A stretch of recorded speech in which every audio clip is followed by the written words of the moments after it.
Hang on. Perfect timing for a text, I know. No one cares about your opinions. Stop making these stupid videos or I'll put you in an underground dollhouse with an exact replica of your bedroom and speak to you in 4 languages over a PA system. Welcome. Willkommen. Bienvenido. And only let you out for 3 minutes a day. We have 3 minutes. And also make you go to a fake prom. Kisses. A. That's oddly specific. Sounds expensive. The dollhouse. Hey folks, what's good? I'm Dietz, your friendly neighborhood anti-troll. Look, I know that some days it feels like we are surrounded by nothing but toxic internet nonsense. And we are. But I also think that there is still a lot out there to appreciate. So that's exactly what I do with this channel. My ADHD has me constantly watching different content creators just to get a little bit of that dopamine. So what I do is I find the best ones and I bring them here so you can keep your playlist stacked. So we're going to do something a little bit different today, and instead of looking at a channel as a whole, we're going to look at a single 3-part series that was put out by one. It's called The Appropriately Unhinged Recap of Pretty Little Liars by Mike's Mike. Got a secret. You know you want to kiss me. I know you want to kiss me. Hello everybody, welcome to Mike's Mike. My name is factually, contractually and legally Mike. And welcome to my Pretty Little Liars plot recap series. Look, at this point you know why you're here. I know why you're here, you know why I'm here. You might have a few questions. Okay, here we go, wish me luck. Mike's recap series is like this true masterpiece of effort, time, and research. Like, I can't even imagine the sheer number of hours that went into making this series. He actually does say at the end that it took him 3 months. Help. That is why I decided to focus only on this one video series rather than his entire channel. I think that it truly deserves it. Each video in this series is about 2 hours long, so that means we have 6 full hours of chaos and drama. And don't worry, I promise I'm not going to give away the end of the series here. You can either go watch Mike's recap or you can watch the show yourself if you want to know who A/Big A/Uber A/AD ends up being. Okay. So, oh my God, this show, talk about unhinged, seriously. It's hot glue gun.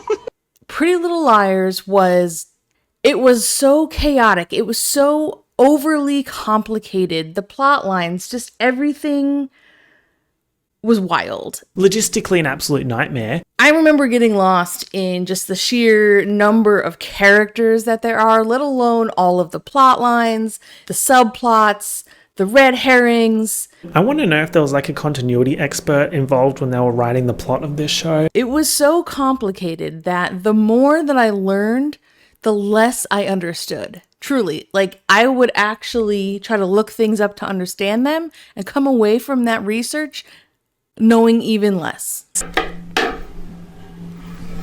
It was hectic.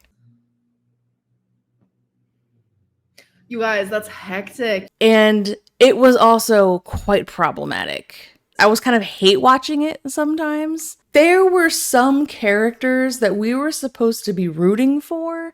Very, very bad felon level people. Ezra Fitz, felon. How did this show even air? Seriously. That being said, I still found it entertaining enough to watch every single episode. 160, I watched them all. All right, so back to Mike. I'm doing your public service. Slay.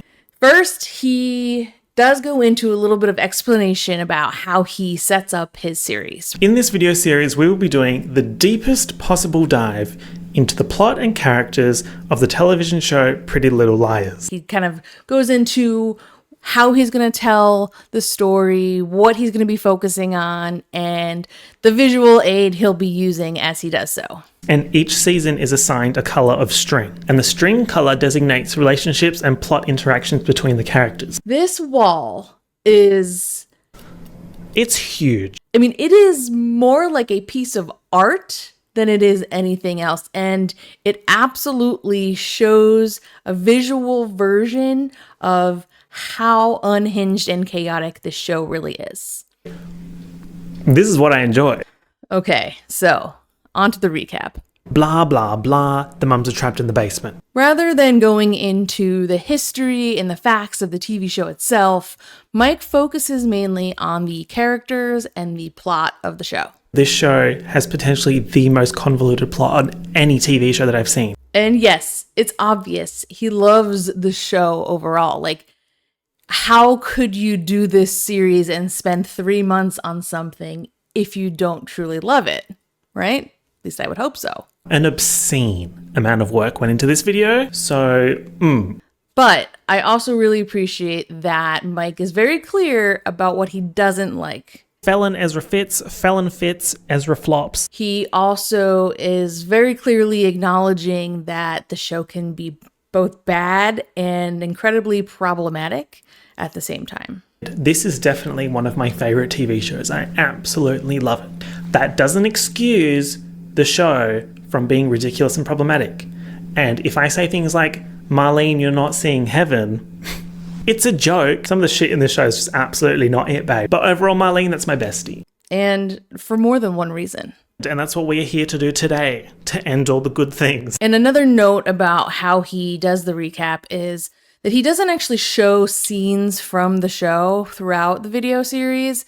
Instead, he will show stills, screenshots of it to enhance his storytelling, whether it be a shot of a text that someone receives or just a still from a specific scene to see each of the characters. So mainly, it's really just him standing in front of his wall, and he's talking through this very wild example of pop culture from the 2010s. I spilled.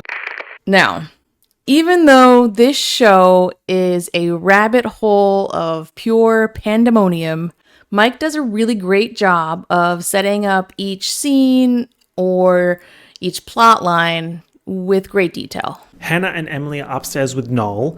Arya, Spencer, and Allison are downstairs with Jenna. And as for the characters, he doesn't just talk about what they do within the plot. He actually gives us history and background on who they are as people. Pam invented homophobia.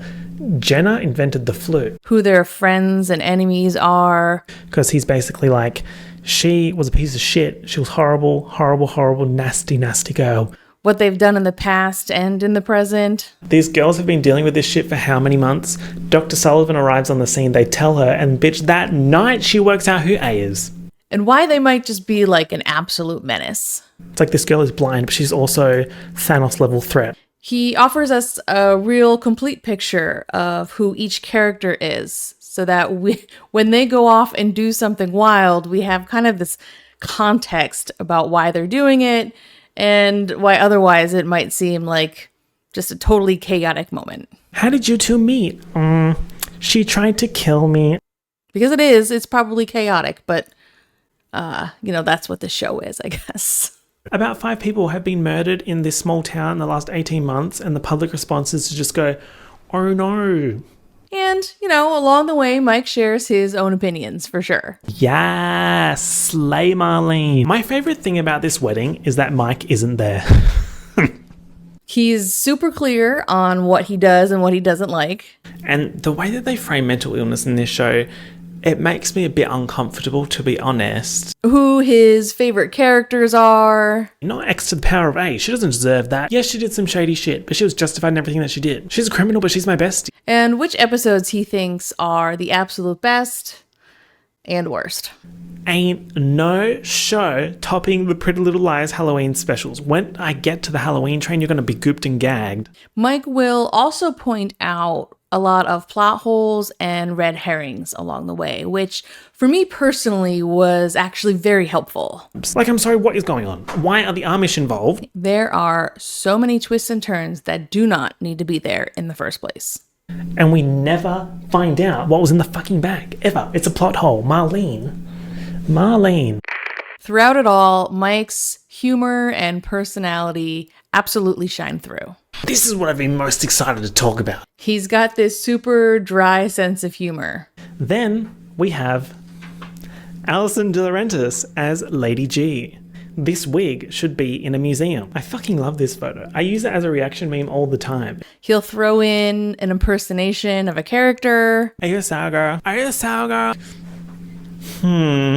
That's suspicious. That's weird. I may not be able to see, but I can smell a bitch a mile away. Heck, he'll even sing a little song or two. Or three.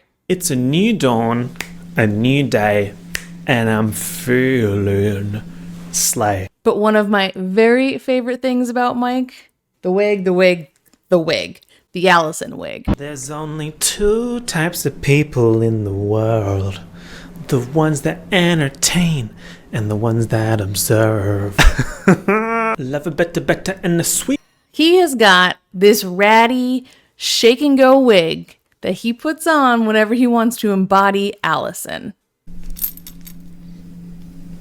What? And somehow it actually makes him even more shady when he puts it on. Why am I so shady with this damn wig on? Plus, Mike just wears a great outfit.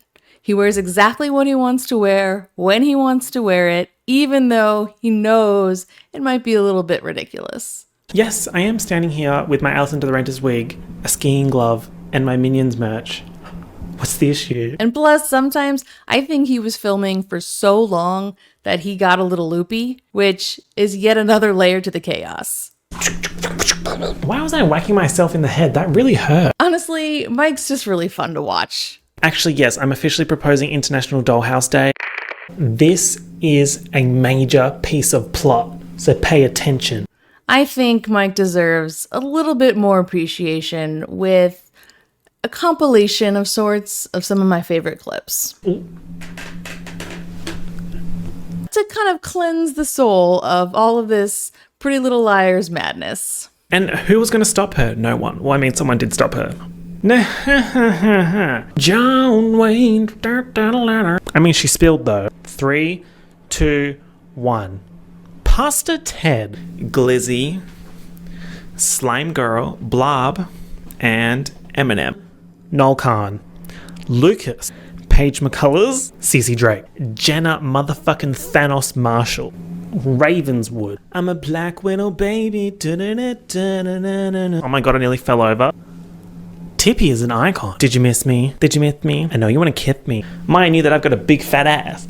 Sorry. No, I'm speechless. So, I'm not gonna lie, I have not watched any of the other content on Mike's channel. Okay. But based on this video series alone, I have a feeling I'm going to enjoy it. I did notice that he has an appropriately unhinged recap of Lost, so that's probably going to end up in my queue pretty soon. Like, that is... So thank you, Mike. You are appreciated. When we're together, we laugh a lot. The endless hours that you put into this series are obvious, and your dry humor prevails over even the crustiest of felons. And that brings me to today's reminder.